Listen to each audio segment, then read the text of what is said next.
ஒரு சிறிய கிராமத்தில் ஒரு பசுமாடு இருந்தது.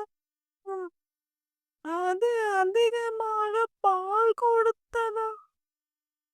கிராம மக்களுக்கோ அது மிகவும் உதவியாக இருக்கும். அந்த மாடு யாரையும் காயப்படுத்தாதாம். பசியோடு இருப்பவர்களை பார்த்தால் அது அன்போடு உதவி செய்ய பார்க்குமாம். ஒரு நாளோ கடும் வெயிலில் ஒரு ஏழை மனிதன் தண்ணீர் இல்லாமல் கீழே விழுந்தானாம். பசுமாடோ அவனை பார்த்ததும் அவன் அருகில் சென்று நின்றதாம். மாடு நின்ற இடத்தில் இருந்த மரத்தின் நிழலில் அந்த மனிதன் ஓய்வெடுத்தாராம். பின்னர் கிராம மக்கள் அனைவரும் அவனை பார்த்து அவனை காப்பாற்றினார்களாம்.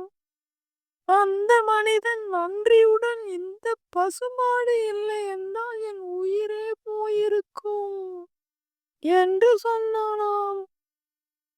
அந்த நாளில் இருந்து கிராம மக்கள் அனைவரும் அந்த பசுமாட்டை அன்போடு பார்த்து கொண்டனராம். நல்ல மனசு எப்போதும் நல்ல பலனையே தரும்.